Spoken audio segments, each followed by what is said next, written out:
Hey, Acquired listeners, Ben here. You'll notice for the first 8 minutes or so of the episode, my audio quality isn't the greatest, but bear with us, it'll be crystal clear for most of the episode. Thanks. Is ocular and occluded from the same root? I don't know. I don't know either. Anyway, that feels right, because I think that's their logo, right? It's an eye, yeah. Yeah, all right. I concede.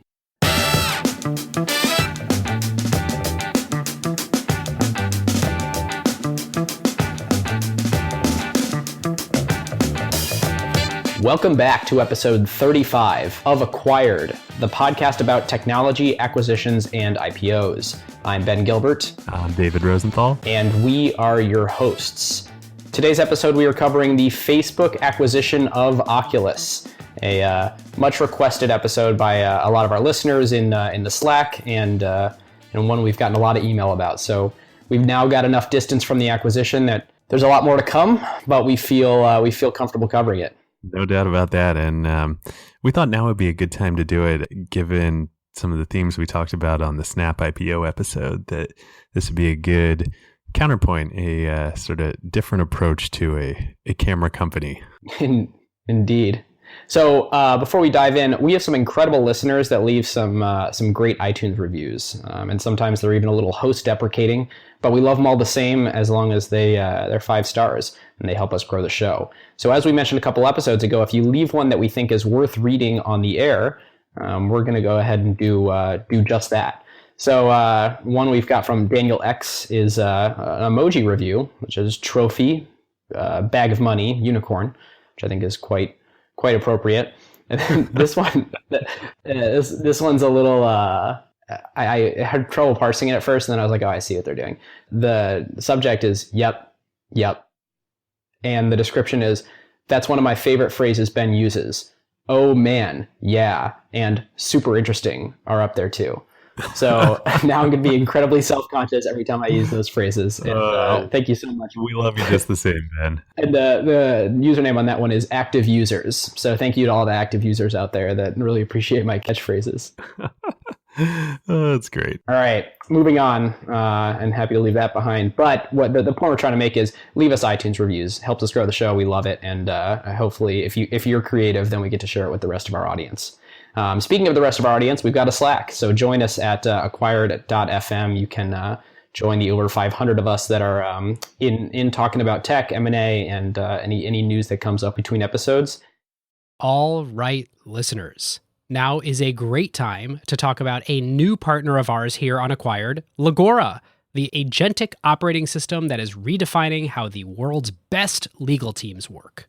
Yep, it's sort of obvious that AI is going to completely change the legal industry. I bet most of you listening have dropped a contract into some sort of AI chatbot out there. Legora took that insight and asked the question, what if you really built something with that power from the ground up for the legal industry? So the founders did exactly what great founders do, operate with obsessive customer focus. They embedded inside a massive law firm for months.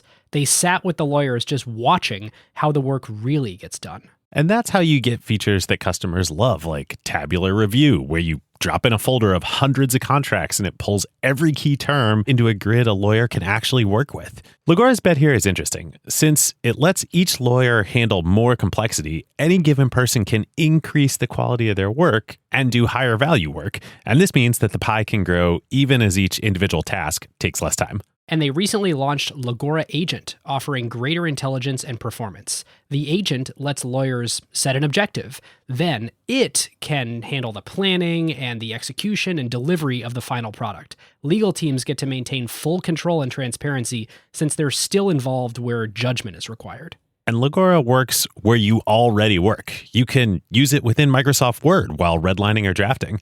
The early Legora numbers essentially speak for themselves. When they have a head-to-head pilot with their top competitor, they win 70% of the time. Legora now has over 100,000 lawyers on the platform from 1,200 legal teams in 50 countries. And crazily, they went from 1 million to 100 million in ARR in about 18 months.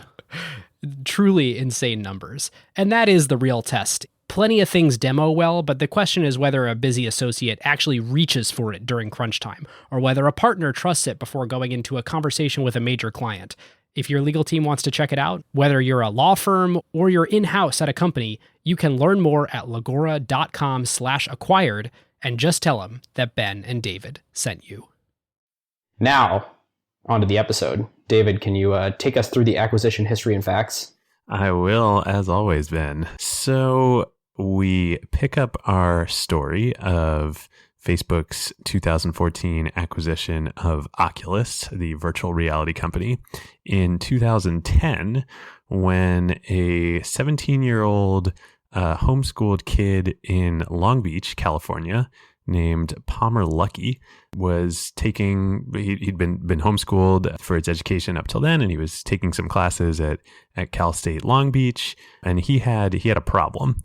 And his problem was that he loved video games, and he loved them, PC games in particular, and he loved them so much that he had created this like massive setup at home where he had 6 monitors, and he just wanted to get like as immersed into the games he was playing as possible.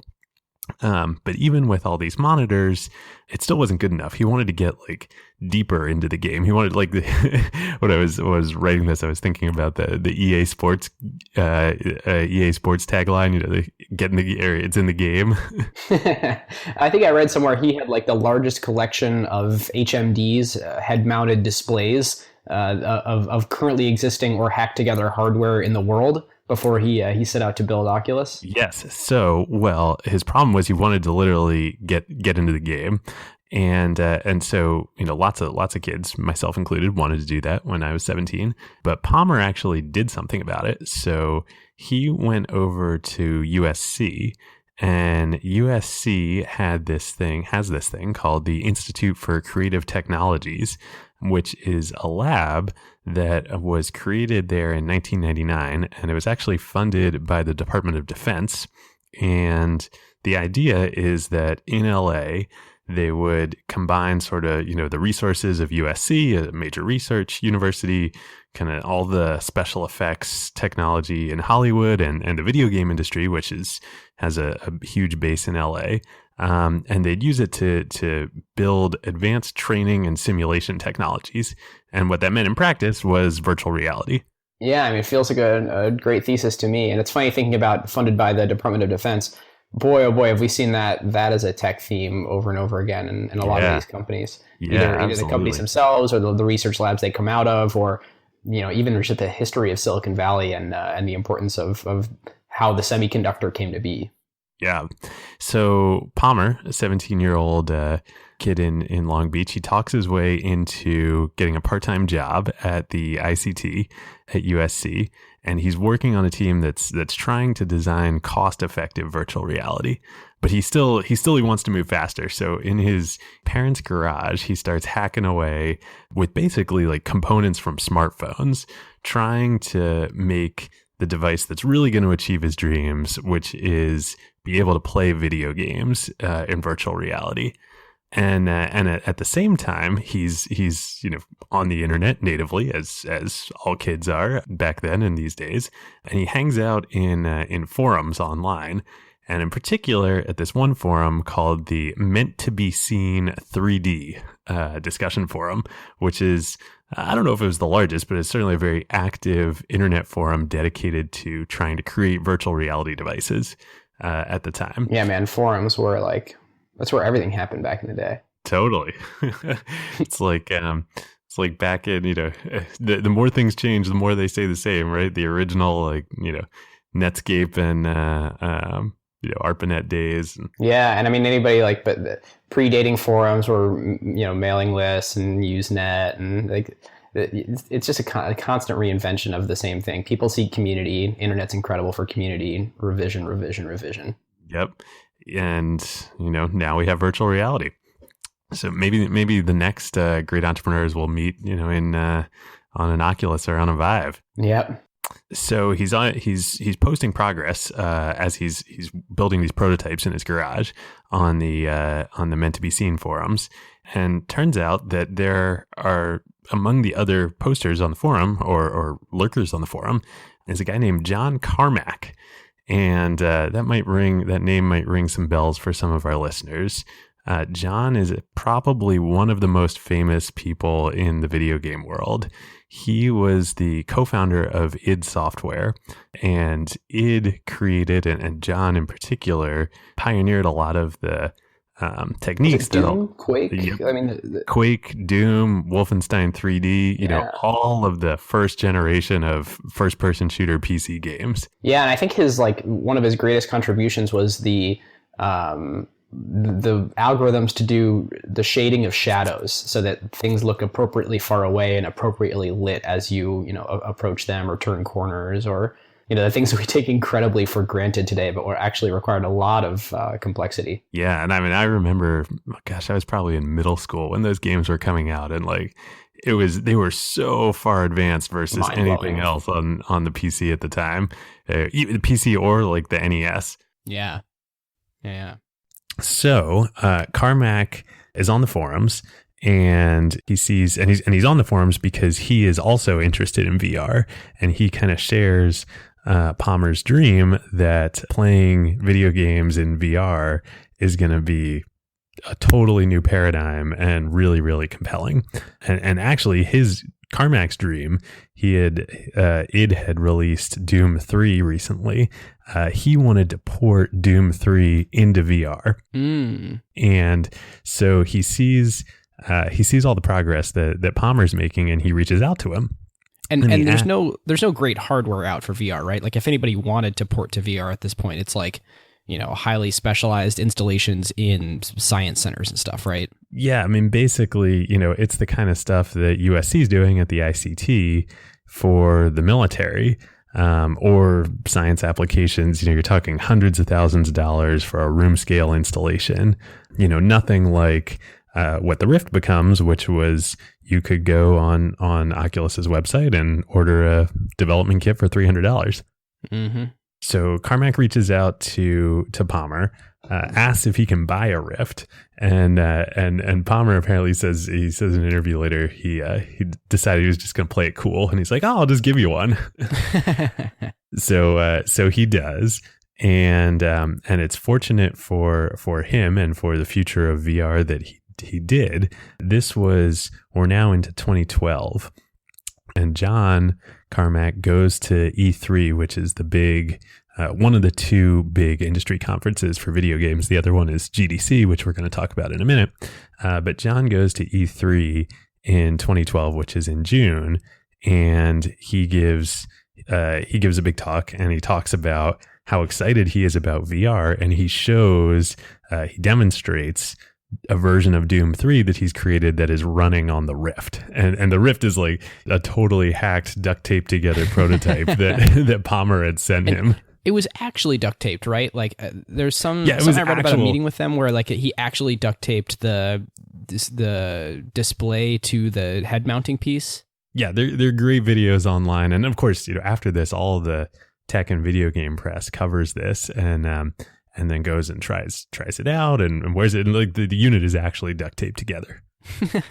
Yeah, and just like ridiculous watershed moment when John Carmack is demoing on your hardware at E3. It's this is pre-Kickstarter, is that right? Or is this? So this is pre-Kickstarter. There's not even a company yet. It's literally just Palmer working on this stuff, and he's at this point, I believe, either 18 or 19 years old. Crazy.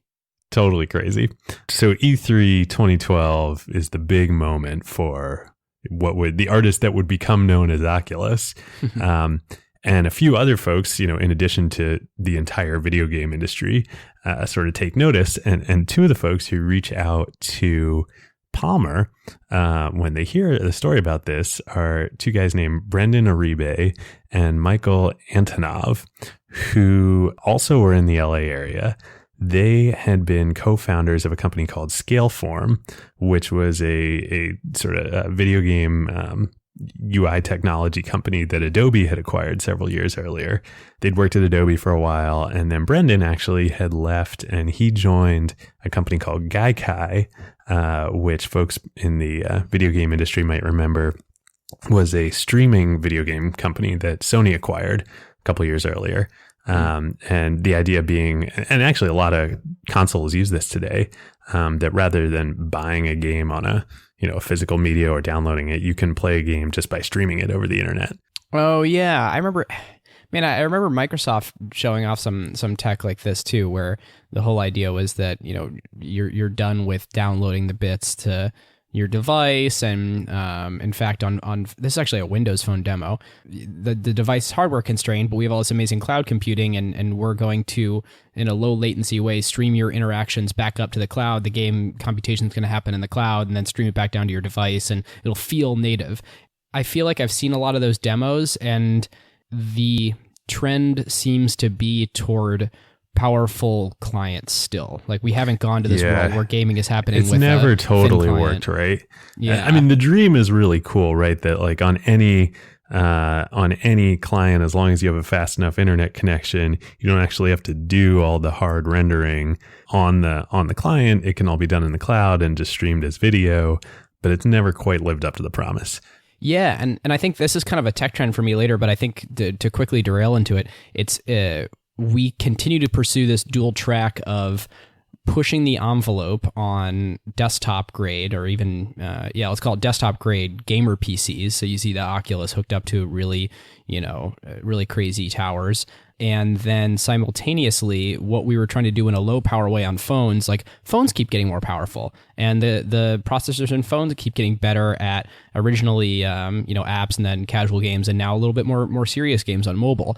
And we're definitely seeing the trend of anyone who is interested in pushing all the intense compute up to the cloud for games that are played on mobile. Well, mobile got good enough to largely just play them themselves, and then the ones that require better experiences, the intense sort of R&D push the envelope of what can be done is really still being done on towers, and that's not that's not going away anytime soon. Yep, and especially in VR. Yep, you need one of the things limiting the market right now, which we'll get into, is you need a super powerful PC to make this stuff work, which not that many people have anymore. Yeah, I remember we're interrupting a lot, but as a quick aside for listeners, I remember going into David's office like a few years ago at Madrona, and he's like putting together this like crazy tower to hook up his dev kit Oculus to, and telling me about how like VR's here, like we're looking seriously at this now, like it's the future, like people are maybe not consumer adoption right away. And I remember thinking like, maybe not consumer adoption right away, like nobody has a tower, nobody's gonna buy a $4,000 gaming rig, and like that's still kind of the state of good VR right now. Yeah, I mean, we're going to get into it, but we still have that at Madrona. It's the thing weighs about 50 pounds. It's huge. But anyway, so Brendan and Michael, coming from Scaleform, and Brendan then immediately from Gaikai, they reach out they're really excited about this. They're game guys and business guys in the game industry, reach out to Palmer and basically convince him that there's a big company to be started here and that they want to start the company together. So the three of them get together with a few other folks who are the initial engineers. Brendan's the CEO of the company. They found the company kind of in June, July 2012.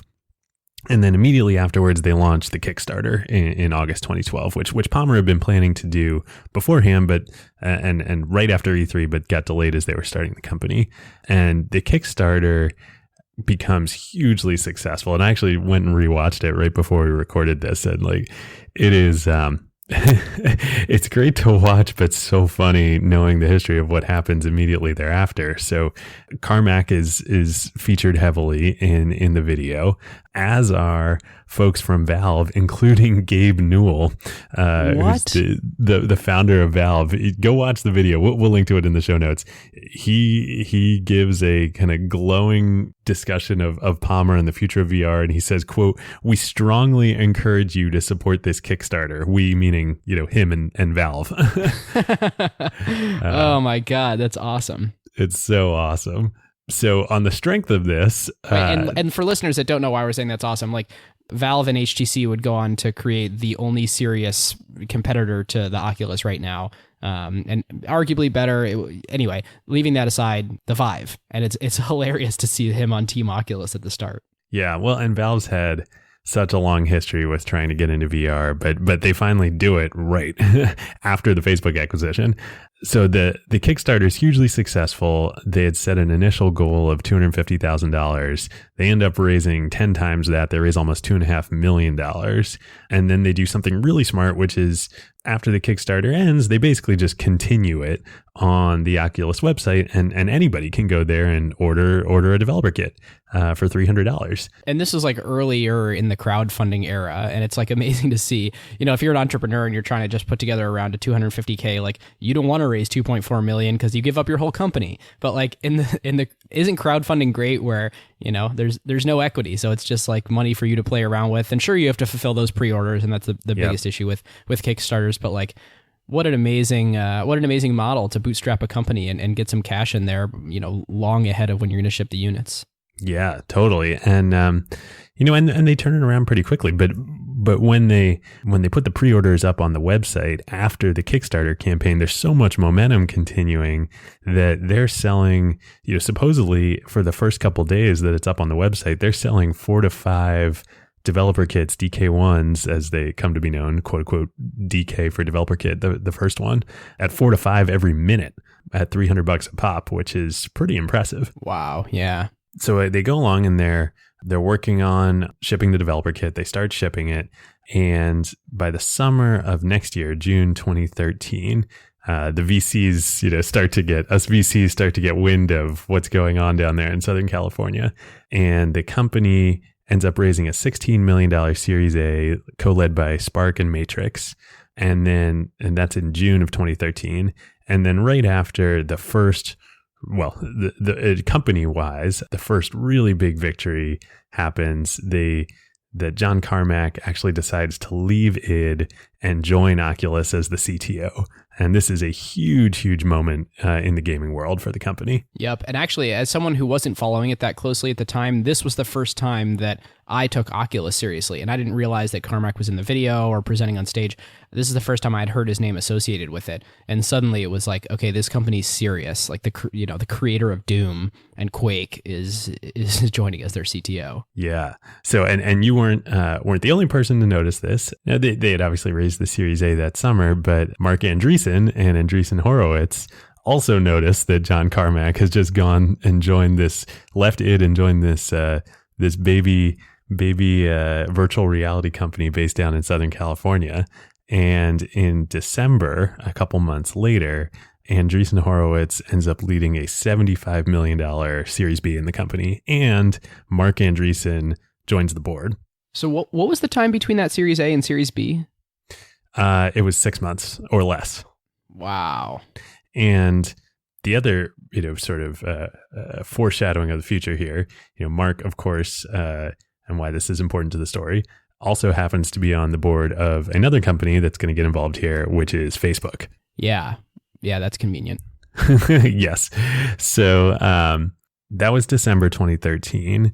Couple months later at GDC, which, as I mentioned, is the other big industry conference in the video game industry, and that happens in San Francisco. That's at the beginning of March. And Oculus announces that they've been successful with the DK1 and they're coming out with a new version of the developer kit. So they're still focused on shipping these to developers. They're not ready to release a consumer device yet, but they announced the DK2 and that's going to begin shipping in July 2014. And the DK2 is vastly improved over the DK1. You know, I think the DK2 was the first one I had tried. And I remember putting it on being like, okay, this is very different. Like this is, you know, I understand what the hype is about now, but I still wasn't like, this is the next tidal wave. But then the one after that, I think the Crescent Bay, which I don't know if they, like how many different prototypes they never actually sold the Crescent Bay.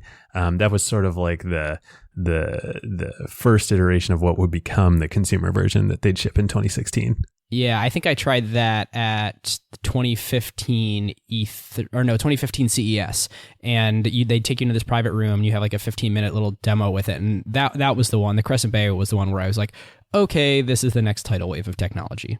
Yeah, it's and it really, you know, the DK2 The DK1 was still had a lot of the duct tape heritage in it, and I'd say the DK2 did from a like software perspective, but from a hardware perspective, it was pretty good and had solid components in it. And when you used it, it really enabled the average person. The average person couldn't, I think, just buy one off the internet and set it up on their laptop. However, if you had a friend or knew somebody who had a setup with the DK2, you could put it on and it would kind of just work, and you could see what was so amazing and how different and immersive VR was versus just playing a regular video game. Yep. So that was the beginning of March. And then very shortly thereafter, our recurring character on Acquired, Mark Zuckerberg, comes knocking, and he gets in touch with the company and says, "Hey, heard some really cool things about what you're doing. I'd love to get a demo."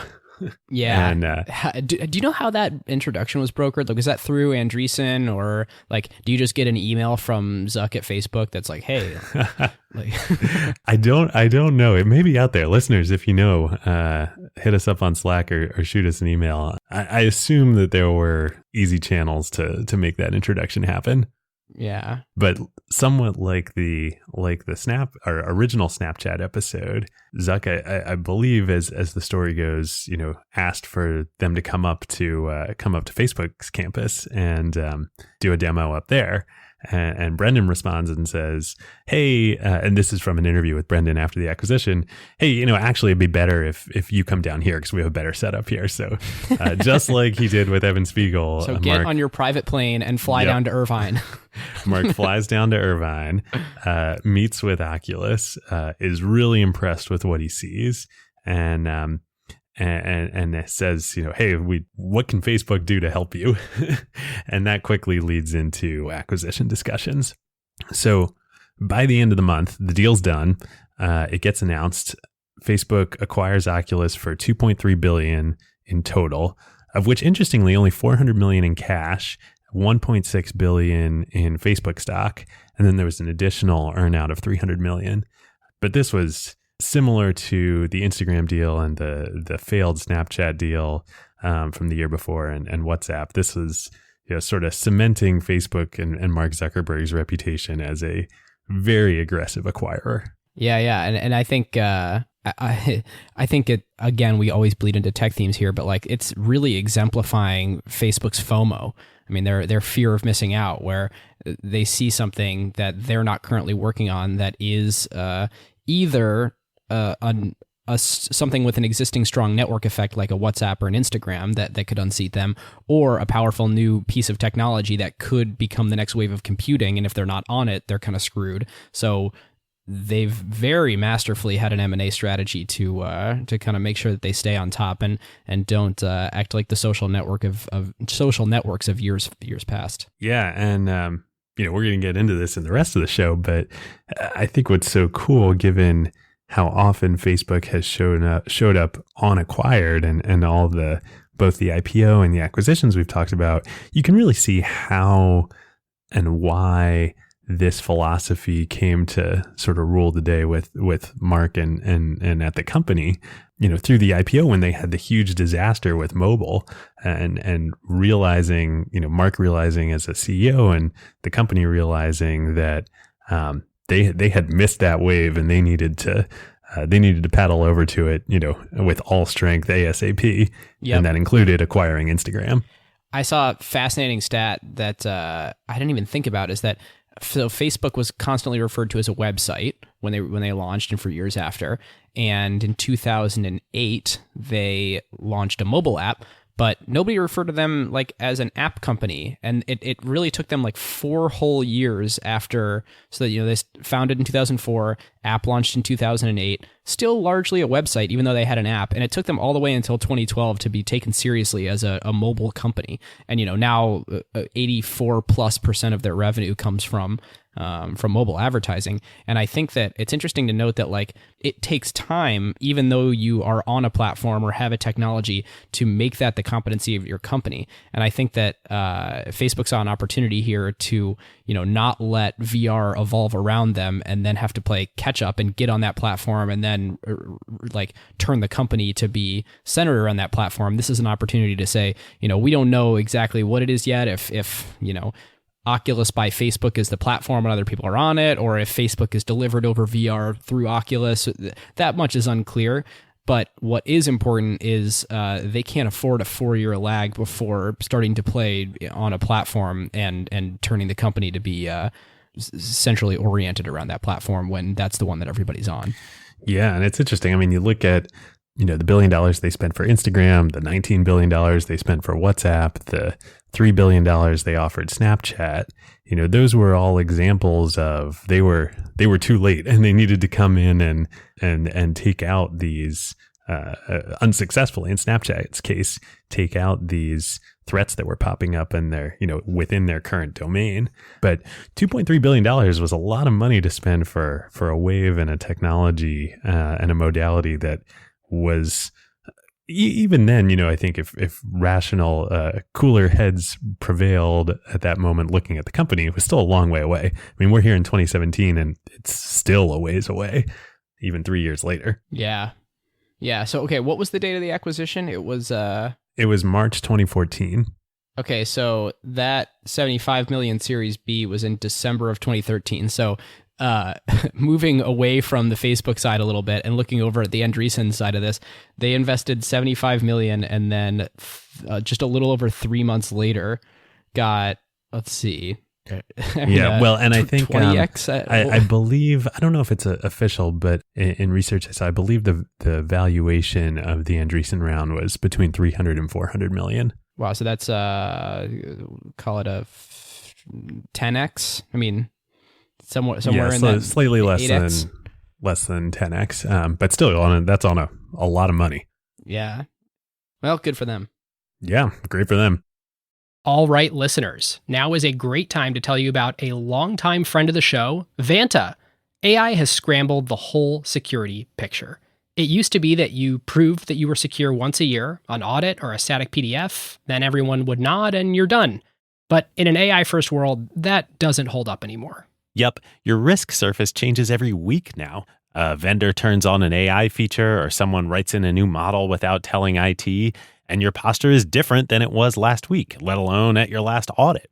Vanta's own research found that around 70% of companies have this quote-unquote shadow AI running with no security review at all. Right. And that's where Vanta comes in. They're the leading agentic trust platform, meaning they've built the thing that closes the gap.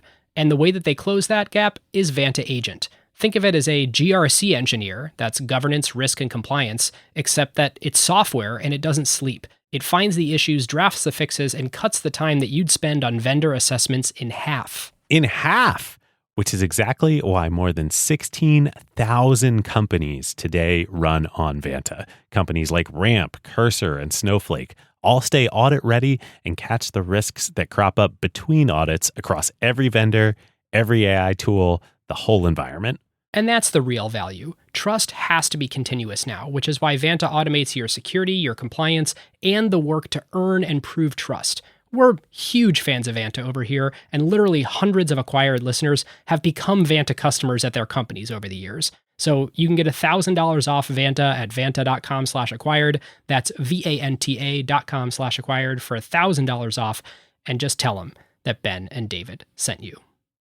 We'll get into acquisition category in a minute here, but the story doesn't quite end, unfortunately for Facebook, when they acquire the company, because two things happen over, starting immediately, but play out over the next couple of years. One, it turns out that, Carmack, as important as he was, and I really think Oculus, the company, and the technology wouldn't exist without him.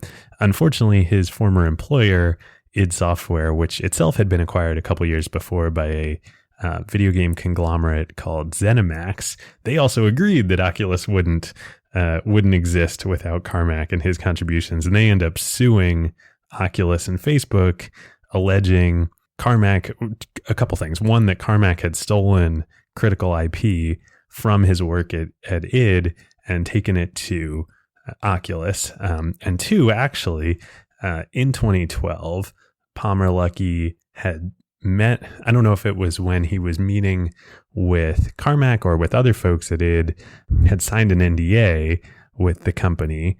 And as a result of everything that happens, ZeniMax is alleging that he had violated that NDA. And alleged, and then so that lawsuit hits almost immediately after the acquisition, and then only just a month ago, as we're recording this, in February of 2017, a jury in Texas, which id Software was based in Texas, actually rules in favor of ZeniMax, a $500 million judgment against Facebook and Oculus. And Facebook has said that they're going to appeal, but still, that's not good. Yeah, that takes it from a 2.3 up to 2.8. Yeah. But it gets even potentially worse in that ZeniMax has also filed a court injunction arguing that the courts should halt sales of the Rift, which would just be terrible. Wow. Yeah, that's a far more serious blow. Yeah. Hasn't happened yet, but is potential. Clearly they're posturing and trying to bargain between the parties here. Yeah. I did some research on ZeniMax for this, and yeah, it's quite a large video game conglomerate. They own a bunch of studios, including the one that makes video game fans among our listeners will know the Elder Scrolls and the Fallout series. But guess who is on the board of ZeniMax? The only thing that wouldn't surprise me is Carl Icahn. No, but almost as good. So they have quite the cast of characters. They have Cal Ripken Jr., the Iron Man, the baseball player. Yeah, Jerry Bruckheimer, the movie producer, and in addition to Les Moonves, who is the CEO of CBS. But this is really the kicker. I just couldn't believe it when I read this. Robert Trump, Donald Trump's brother, is on the board of ZeniMax. What? The internet says it's true. Boy, what a weird company. God, conglomerates are weird, man. Yeah, totally weird. So, you can't make this stuff up. Truth is, in fact, sometimes more stranger than virtual reality. Yeah, and we'll have a follow-up. I'm sure, probably not an episode, but this will be an in follow-up and future episode. But I suspect you're right that the injunction to stop selling the Rift is just posturing and trying to get potentially a settlement or more out of the current ruling or something. And it would shock me if they stop shipping the Rift because of this, but it does feel like Facebook's gonna pay some more money there. Yeah. Or at least it's posturing, perhaps trying to get Facebook to drop their appeal. But the other major thing that happens after the acquisition that we've alluded to on the show is that Valve and Gabe Newell decide that rather than just supporting Oculus, they actually want to get into virtual reality themselves. So the next year at GDC in 2015, Valve unveils, in collaboration with HTC, the Chinese consumer electronics company, they unveil the Vive, which is in many ways a superior product to Oculus and the Rift. And the Vive has two key innovations that the Rift doesn't have at that point.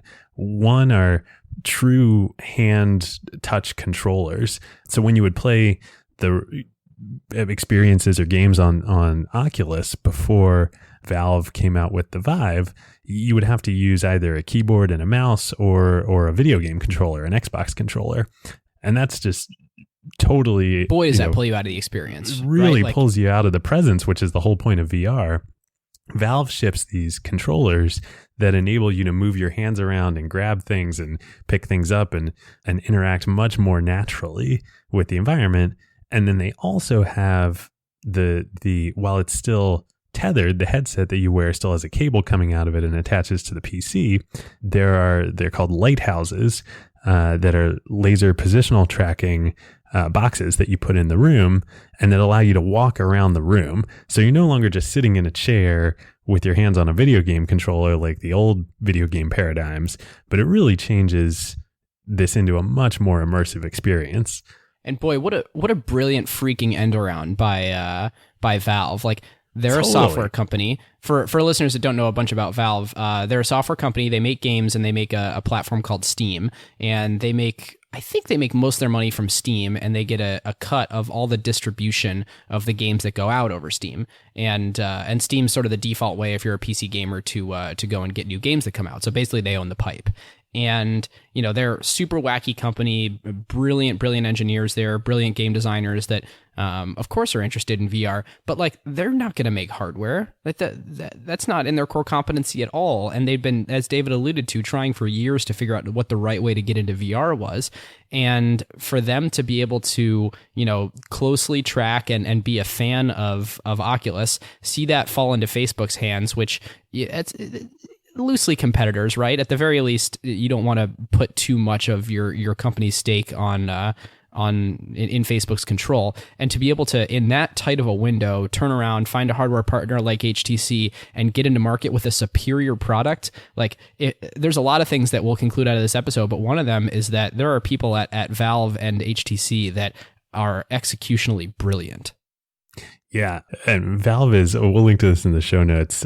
I suspect a lot of our listeners know the company well, but for those that don't, it is a fascinating place. Their employee handbook leaked on the internet a few years ago, and it's more like a manifesto. There's no hierarchy. Nobody reports to anyone else there. Everybody decides what they work on. Everybody's desk is on wheels, and if you decide you want to work on something else with the other team, you just move your desk over to wherever that team is, and you start working on whatever they're working on.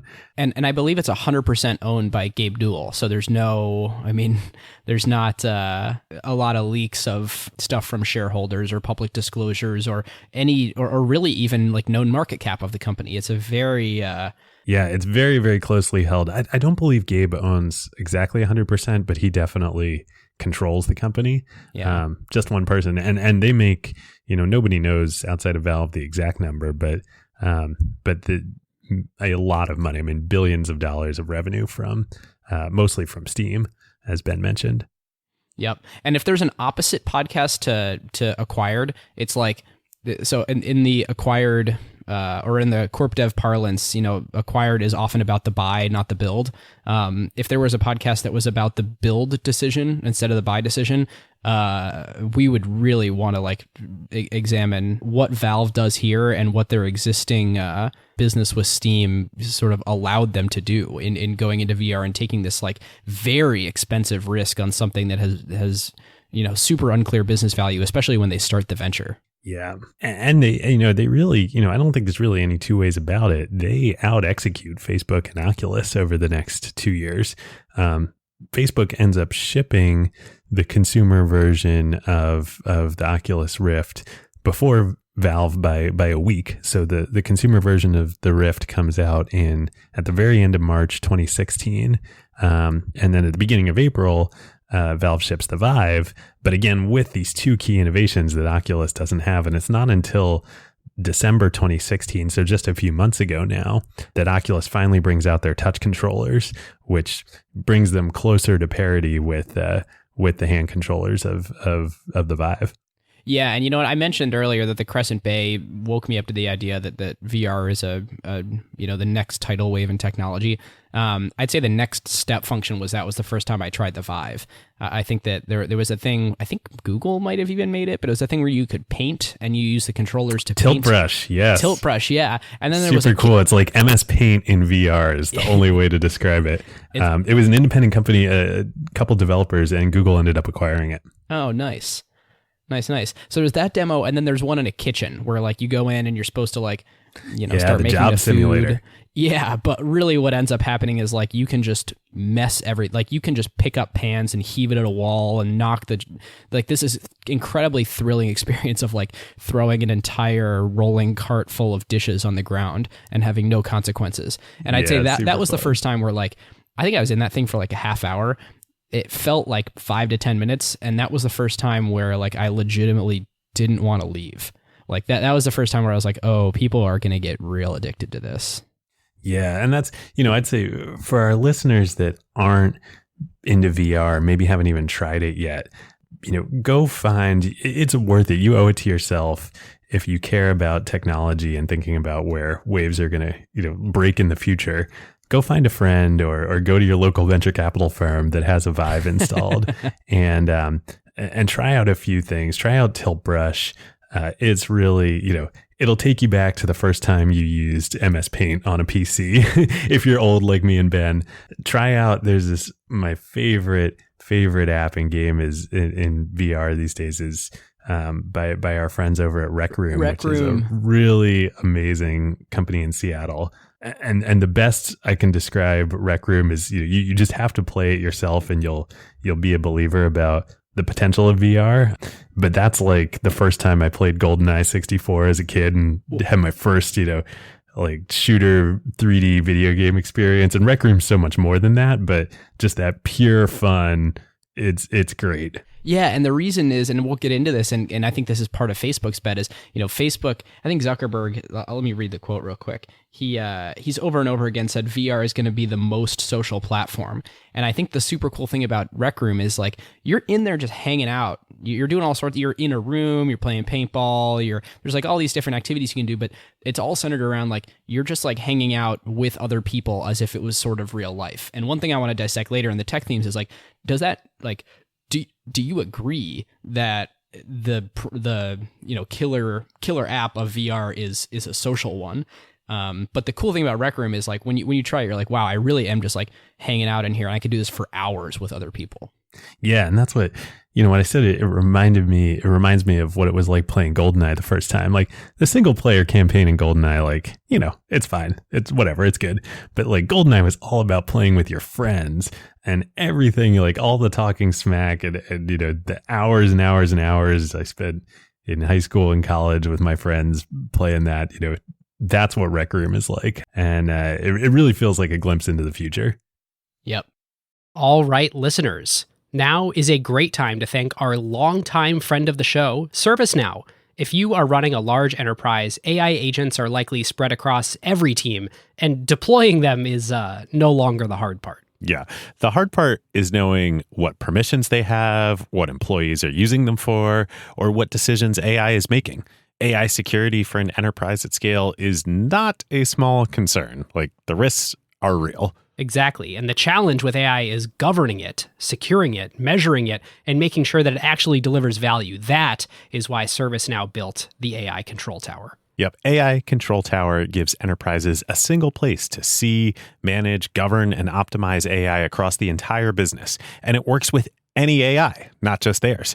Every device on your network, every permission across every system, every AI agent visible and secure in one place. And ServiceNow can do this because they've spent more than 20 years building the operational backbone of the enterprise, the workflows, governance, approvals, security controls, and institutional knowledge that power how work actually gets done across IT, HR, customer service, finance, and security. ServiceNow already runs more than 100 billion workflows annually and trillions of transactions for more than 85% of the Fortune 500. So when companies need a place to govern AI at enterprise scale, they're building on a platform at the center of how their business already operates. And in a future that isn't going to be one AI, it's going to be thousands of AI agents working across every function of the company.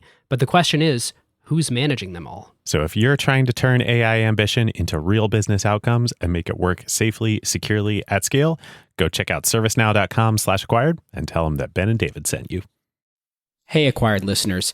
I'm jumping in with a quick update. In the next section, we talk about where Oculus is today and recent events involving the team. There was some pretty big news between recording and releasing this episode, so I'm here to tell you Oculus founder Palmer Luckey has left Facebook. On March 30th, Facebook confirmed his departure following a long stretch of Facebook being very quiet about Palmer. This came after he denied and then confirmed reports of funding a pro-Trump organization called Nimble America and then did not appear at Oculus's developer conference. Now, back to our regularly scheduled programming. Okay, so let's finish up history and facts. David, you want to take us to like the recent events of the last 6 months to a year, and then we'll go on to acquisition category? Well, I think we've kind of done that. We can get this far. I guess I mean personnel-wise. So Facebook. Oh, yeah. Yeah, I mean, there's been some really interesting things that have happened as Oculus starts to merge more into Facebook. So Palmer Luckey is no longer the CEO of Oculus, but is still at Facebook working on things. That's actually Brandon. So Palmer was never the CEO. Oh, right. Sorry. Brendan Iribe, stepped down as CEO. He's now managing Oculus's, quote, PC division, which is basically the Rift. Right.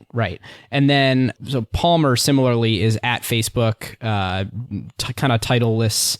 And so the way you can kind of think of what's going on at Facebook right now is Oculus is getting more integrated. There's still the Oculus group that makes the Oculus Rift. Facebook has more independent VR teams. There's a PC VR, mobile VR, and obviously we've seen there's been demos on stage of these incredibly social experiences that may be the future of what Facebook looks like in VR. And they're shipping the Rift, but it's very clear that whereas with Instagram and WhatsApp they stay very separate, Oculus is an acquisition where they're getting much tighter integration with the company, and it looks a lot more like a division than it does a separate company. And one huge marker of that is the whole team, or at least a good chunk of the team, moved from Irvine up to Menlo. Yep, Oculus's headquarters is now in Menlo Park with the rest of the Facebook campus. But I think that's a perfect transition to acquisition category. And I think for me, clearly this is curious what you will say, Ben, but to me, it's clearly a business line acquisition. I mean, this is a new product, a new platform, not part of the existing wave that Facebook is on, that they're buying. And I think, it was interesting that they initially they tried to run the playbook of keeping the team totally separate and totally autonomous. And in particular, kind of at arm's length away down in Southern California. But then that didn't work out quite so well as they got ended around by Valve.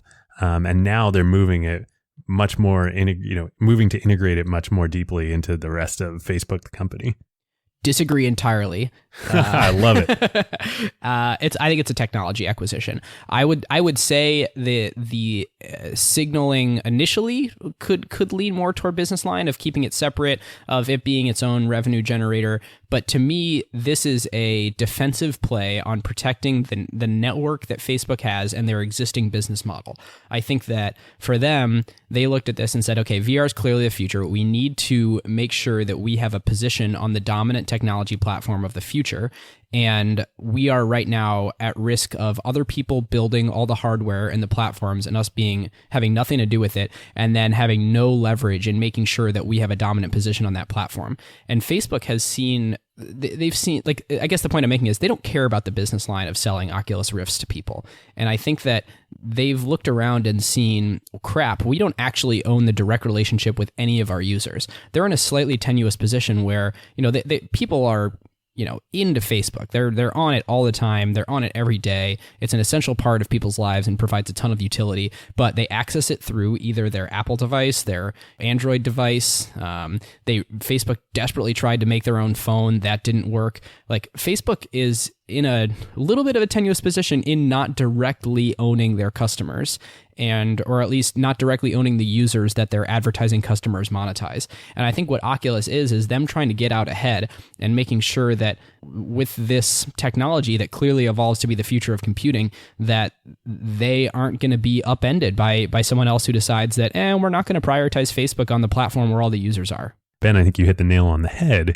It's about owning the customer relationship at the point of access in the next wave, which they don't right now. It's fun doing this episode right now, and in particular after the Snapchat IPO, but it's hard to judge right now. Like, I think if they had kept fully in that, like, we're going to keep it separate mindset, this would be a failure.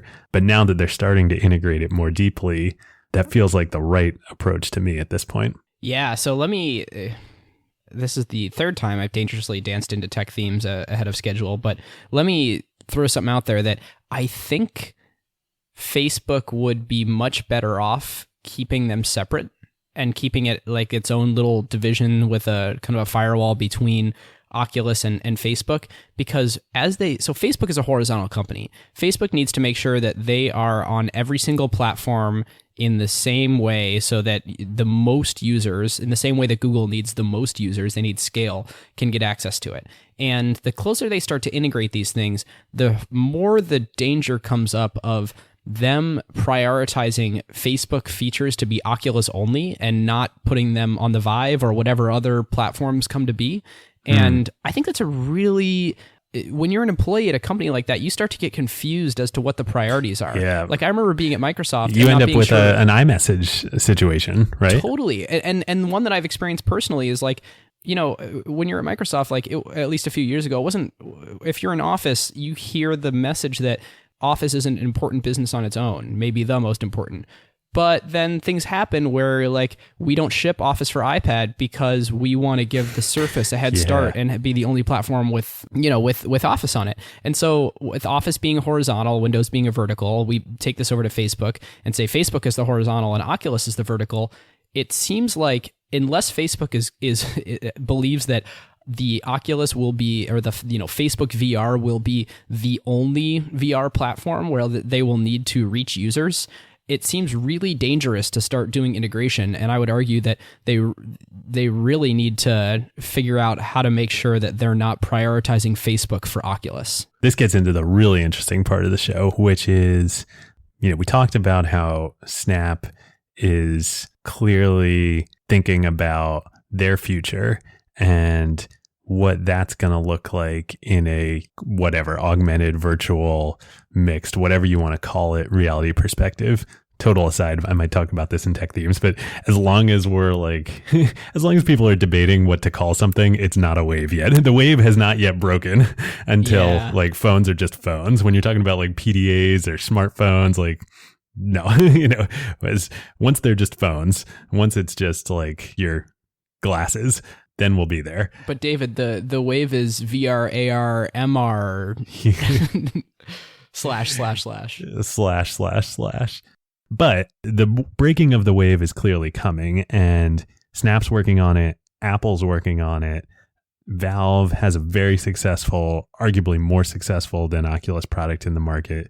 So what should Facebook do?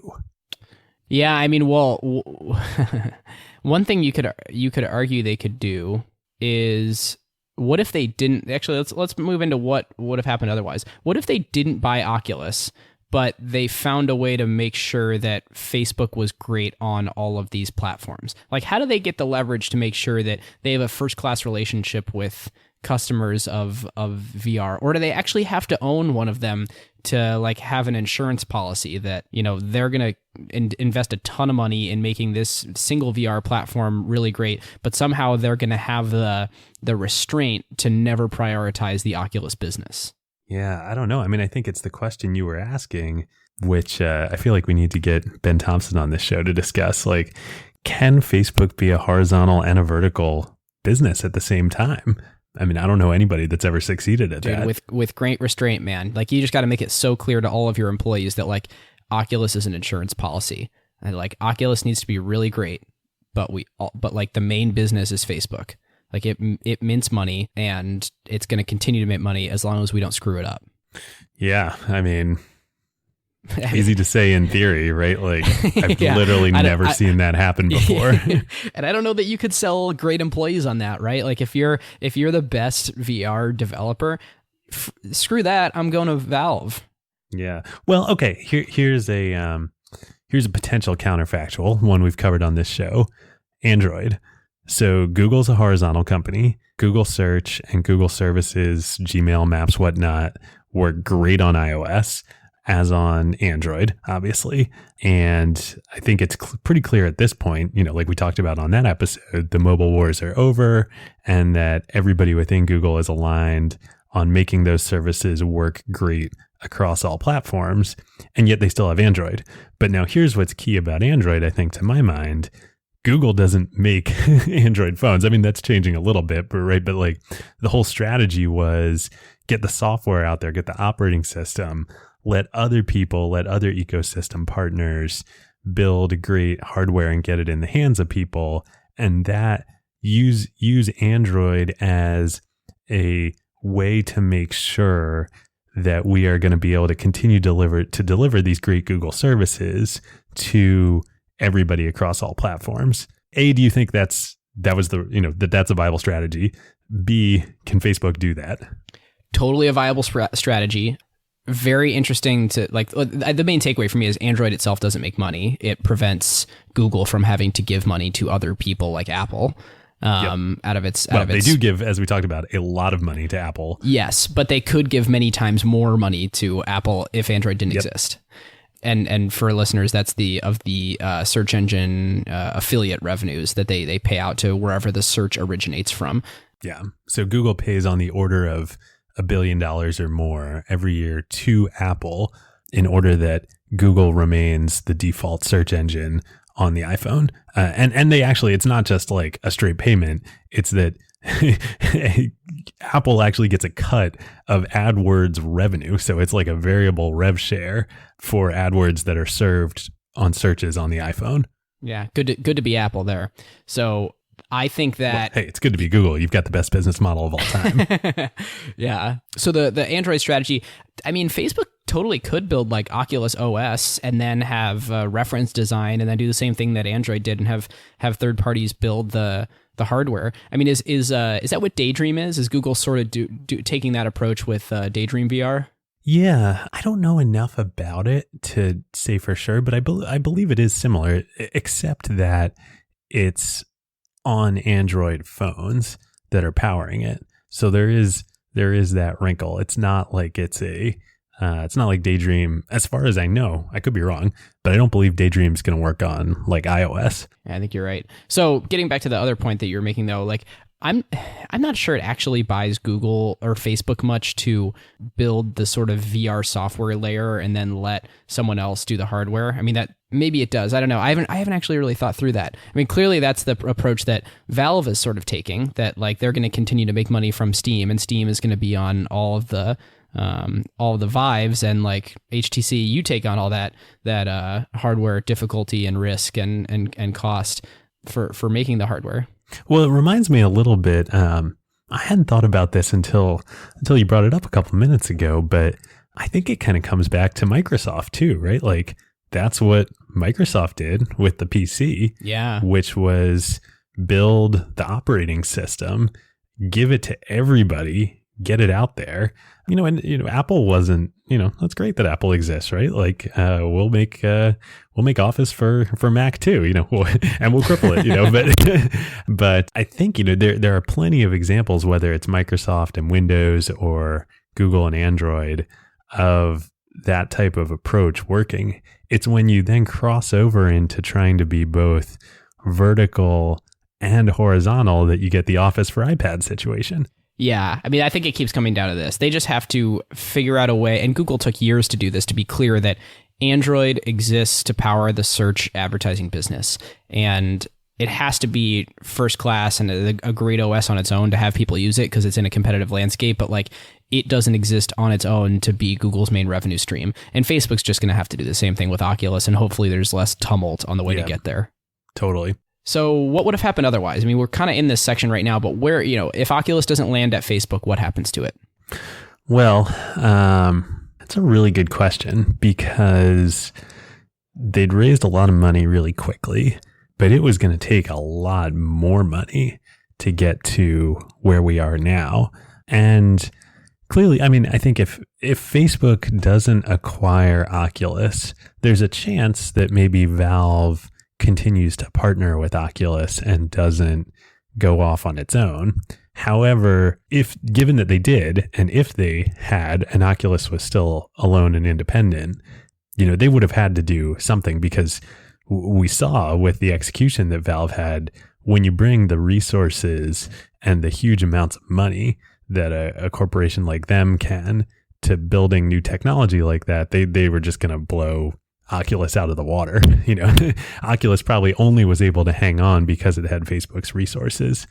So I think it's hard to imagine Oculus remaining an independent company, a fully independent company. Yeah. Without needing to, I guess as we've talked about with both Snapchat and Uber and Didi, it is possible to raise huge sums of money these days. But I think it's not just about the money too.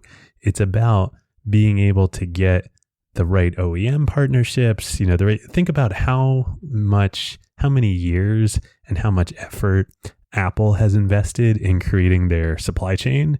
The idea that a startup would be able to do that within a competitive landscape is hard to imagine these days. Yep. And actually, here's a great quote from Palmer Luckey. He said, "I'd say we are 5 years ahead of where we would have been without the acquisition," pointing to the resources needed to improve the hardware technology as well as encourage software developers to build games and videos to watch on it.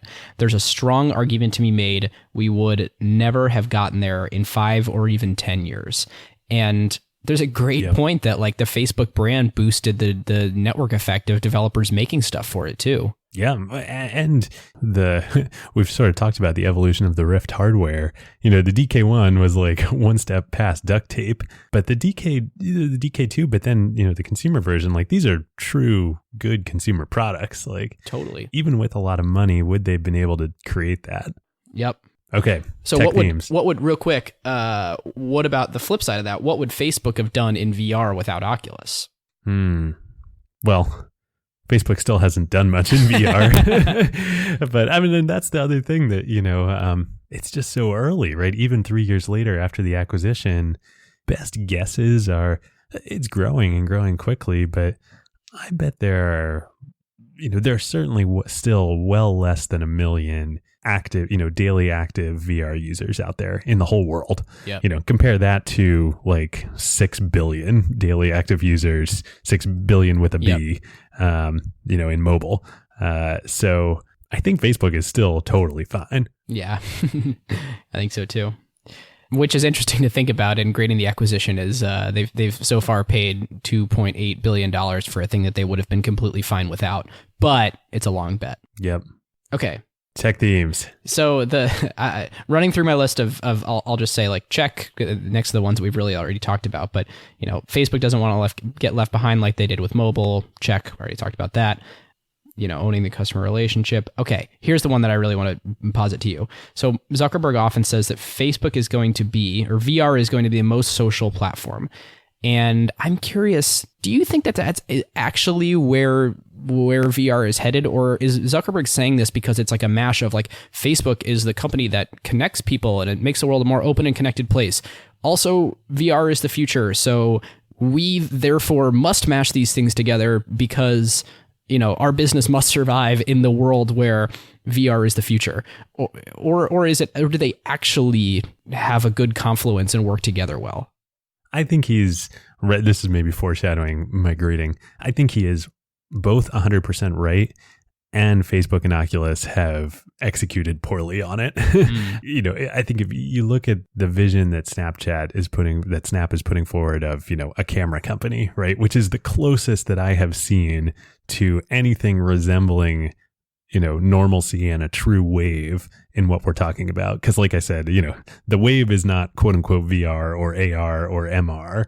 It's glasses or a camera. It's something that real people everywhere are going to use, people who don't listen to this podcast. Yeah. And so I think he's right. And I think if you just look at Snapchat or look at Rec Room, honestly, that to me is what is the example of what's most compelling in this medium is actually being there and playing with people or doing things together with people. So I think he's right.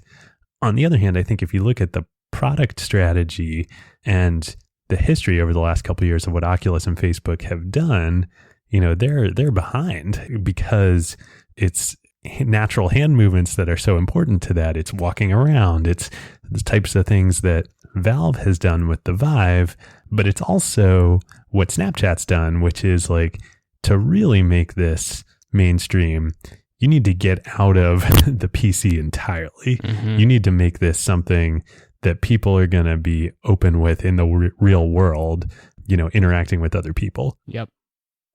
Okay, so I think we've talked about a bunch of my themes too.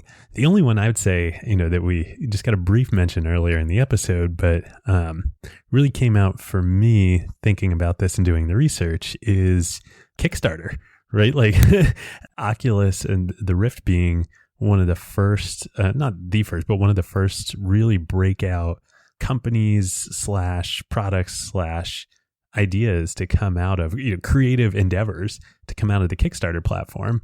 And that reminds me of what I think is a deep theme in technology, that anytime you can build a platform that enables other people's creativity in kind of ways that you would never imagine, that's a recipe for something special.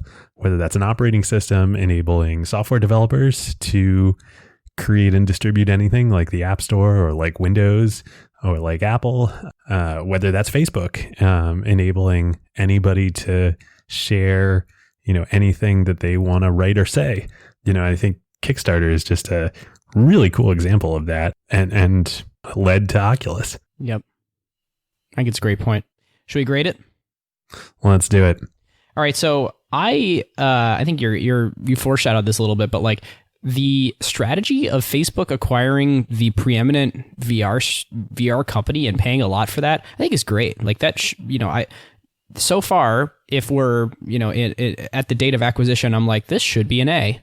Like I really feel this makes lots of sense to me. Facebook needs to be here. I think in the last couple of years of where it's ended up, I'm going to go with a C for this acquisition, with, as we've said before, a high level of variance. So when we revisit this acquisition in years to come, very open to changing that, and I think it's very likely it will change. But like, holy crap, they bought Oculus, and then a year later, a far superior piece of technology comes out, and it didn't seem that hard for someone else to pounce on it, and especially someone that was so interested in the Oculus in its development. And then on top of that all, I really disagree with Facebook integrating VR tighter. Like, I really think that I think they're potentially at risk of not making sure that they understand that Facebook needs to be a horizontal platform that doesn't prioritize anything on Oculus. People that work at Oculus should view themselves as working on a thing that makes sure Facebook doesn't get unseated in the future, but ultimately, Facebook is the business. Like they should look at their competition as Snapchat, even though they work at Oculus. Yep. Totally agree. I think you've nailed it on this one. I'm tempted to quote Tom from Tom Alberg from our Amazon IPO episode himself, quoting Jeff, which is just such a great line in tech, that Bezos is saying that, it's okay to fail at things. It's not okay not to try. So I want to give Facebook and Mark Zuckerberg a ton of credit for, trying here and seeing, the potential in VR as a future medium, and pouncing on it early. On the other hand, like, he pounced really early, and execution has not been great since then. So for the same reasons as you've been, I'm going with a C on this one so far. Yeah, and maybe there's an abstraction here where we need to say, like, it turns out if you're a horizontal that needs to have scale and reach every internet connected user in the world, then maybe you don't own the hardware platform. And like, a risk of your business of reaching everyone is that you don't necessarily own that direct customer relationship. And that just has to be okay. Like, that just has to be baked into these like mega horizontal scale models. Yep. Because there's no way, like, could Facebook have its cake and eat it too? Is there a world where the technology behind Oculus was so breakthrough, or anything that they acquire is so breakthrough that it is the only hardware platform, and then they reach everyone and get to own the hardware? Like, I just don't see a world where that's possible. Well, what you're talking about is a monopoly on a direct customer relationship. And, monopoly is a word that gets thrown around in tech a lot, usually in conjunction with network effects and the power there. But what's interesting about network effects, at least in the companies we've seen them expressed powerfully so far, very few, if any, of those companies actually own the means of ingress, so to speak. They own it in a sense, in that Facebook, owns the app that people, come to and spend most of their time in, but they don't own the phone, and Google owns where people find their information, but they don't own the computer or even necessarily the phone, even if it's Android. Right. I think it's just maybe hard or maybe impossible. It's unlikely to believe that Facebook would be able to do that with VR in the future. Yep. Agreed. Okay. quick follow-ups. So one, Snap. They're still a public company. They are still a public company. They have not completely imploded. Their stock is trading below IPO price. Yeah. Their stock is trading up from where they priced the IPO, but it is trading down from where it closed on the first day of trading. Sure. Which is fine. The real story will come after they release their first quarter and probably a couple quarters of earnings, and we see whether they're able to reignite growth. Yep. Let's just hope that everyone that bought in a very excited way on that first day does not become extremely pessimistic right now. And I in my whatever, we're not picking stocks, we're not forecasting, we never time the market, blah blah blah.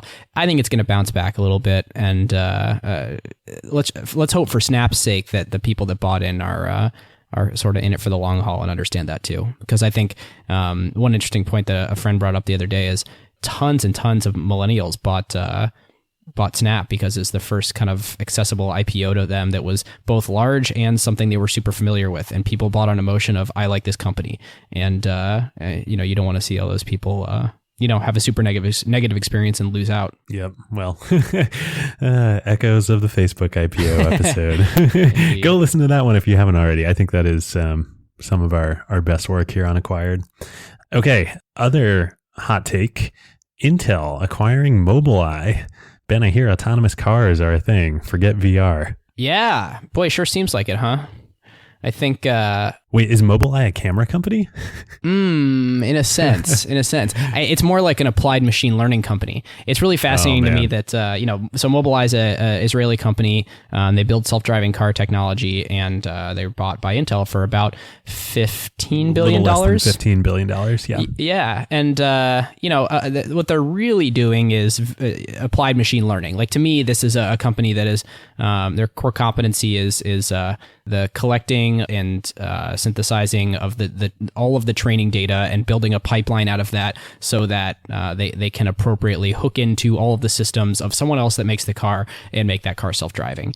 And it's so fascinating to me that as this market gets, so much attention so quickly, and it's so clear that this thing is going to happen, that, by pointing your technology in the right direction and really starting to get market traction with the makers of these cars, like if this company was a machine learning company, they would have sold for a 15th of what they sold for. Yep.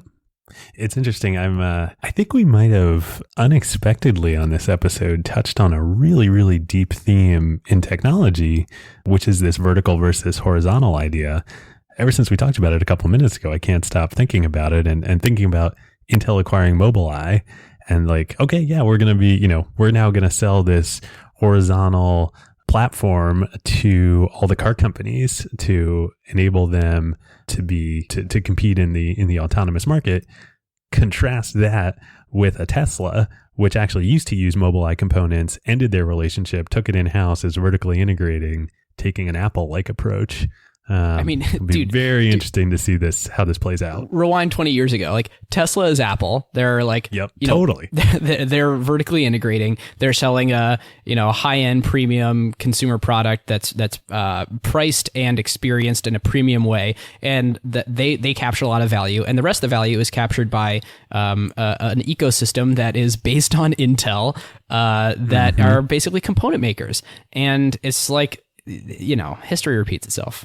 Yeah, well, I think the question is, and actually Ben Thompson wrote a great piece the smiling curve last week, I believe, the smiling curve about this. The question is, can a combination of Intel be the Microsoft, not just the Intel? Yeah. And could Intel be the Microsoft, right? Like, can they, is that what they're trying to do here, is sort of like level up the stack? Yep. Fascinating. Yep. Fun stuff. Future episode. Intel self-driving OS. We will see. See if that happens. Coming soon to a podcast client near you. Indeed. Speaking of podcast clients, one that you can listen to on your podcast client. My Carve Out this week is the Pod Save America with Kara Swisher interviewing the gang from Pod Save America at South by Southwest. So Pod Save America is the guys that used to do Keeping It 1600 on the Ringer Podcast Network. Yeah. After this election, moved over to start their own media company called Crooked Media, with Pod Save America, Pod Save the World, and other left-leaning, highly cynical, very funny podcasts. And if you're into keeping up on all the stuff that's going on and you want some insights from the people that held those jobs in the Obama administration, it's an awesome podcast. Like Pod Save America is incredibly entertaining. And the Kara Swisher interview is phenomenal because she might be the best interviewer alive. Like she is so good at like thinking about like, what do I want to know? What do I think my listeners want to know? I'm going to abuse you until I get those things out of you. And you're going to like it because I do it in such a fun and entertaining way and let you tell your story and give you the respect as the person being interviewed and starting from a place of like, look, I think you're really smart and I think you have a lot to share. Why don't you share those things with us? And there's this incredible mutual respect between the interviewer and the interviewees. And I highly recommend it. We look up to her on Acquired and a lot that we can learn and hope to keep learning as interviewers and podcast hosts and journalists in our own random internet way kind of sense ourselves. Mine, real quick for the week, speaking of left-leaning liberal folks, great article in the New Yorker this week that really made me think by Adam Gopnik, who several years ago wrote this great book called Paris to the Moon, which is just hilarious, being in Paris as I am right now for the next month or two. Great satire of the French and of Paris. But he wrote a piece called asking the question, are liberals on the wrong side of history in the New Yorker? And we'll link to it. It's really good. But one of my favorite elements of the piece, of which there's several, is sort of asking this question, like, what does the course of history have to say about whether, what the themes are behind it, which reminds me, of course, of our podcast and, what we do on Acquired. But Gopnik kind of makes the point that, like, because events turned out a certain way, because Trump won the election, because Brexit happened, et cetera, or other things deeper in history, like, the human mind is such a, this is Kahneman and Tversky classic stuff, is such a, like, storytelling machine that we seize onto that narrative that, like, oh, well, that was inevitable and it reflects this deep truth. But the reality is, like, maybe it wasn't inevitable. Maybe, it was a probabilistic thing. Maybe it was even a low probability thing that just happened to happen. I love thinking about stuff like that. Interesting. Just because it happened, it doesn't mean it was destined to. Exactly. And it doesn't mean that, like, that you should create or accept a gospel about, like, the truth behind it, because the truth is complicated. Yeah. Sounds very cool. Cool. All right, listeners, now is a great time to talk about one of our favorite companies, Statsig. Yes, long-time Acquired partner. There is a reason why the best product teams at companies like OpenAI and Notion, Atlassian, Figma, Rippling, Brex, and more rely on Statsig, whether they are iterating on their core product features or shipping AI-powered experiences at scale. Yep. In the crazy speed of today's AI world, shipping fast is just table stakes now. It's basically trivial to build and deploy your app constantly. The real advantage is how quickly you learn what changes actually created value for customers and how fast you can use that signal to guide what you ship next. Whether it's a feature tweak, a pricing change, a performance improvement, or an AI update like a model change or prompt adjustment, they're not relying on instinct. They're measuring what actually moved engagement, retention, and ultimately revenue. And as more teams build with AI, that learning loop becomes even more important. Building with LLMs introduces non-determinism into your product experience. The same input doesn't always produce the same output, and behavior can shift in subtle ways in real-world use. So doing offline evals will give you part of the picture, but you can really only understand the impact once your product is live with real users, and then you can measure how their behavior actually changes. It's very different than the way that you would ship features in a pre-AI world where you knew exactly what the software was going to do in production. Yeah, exactly. So this is where Statsig comes in. It brings experimentation, feature flags, and product analytics into one unified system so teams can ship safely, test rigorously, and directly link what they changed to how users actually behaved. The result is a tighter feedback loop and learning that compounds over time, so you don't just ship more, you ship better. So if you want to make learning your competitive advantage, whether you're building new AI experiences or just evolving your existing core product, go to statsig.com/acquired to get started. Well, that's all we've got. Listeners, thank you so much for joining us, as always. If you've been a longtime subscriber, as we mentioned in the beginning, and you appreciate the show, we'd love a review on iTunes. Make it something stupid, make it something funny. We'd love to read it on air, and it helps us grow the show, get more guests, and really bring Acquired to more people. So, yeah, feel free to, if this is your first show, subscribe from your podcast client of choice. You can shoot us email at acquiredfm@gmail.com. Go to acquired.fm, join us in the Slack. Gosh, I don't know what more I could plug, so I'm just going to call it here. Find us in VR. Yeah. Yes. Signing off. Have a good one. Talk to you guys soon.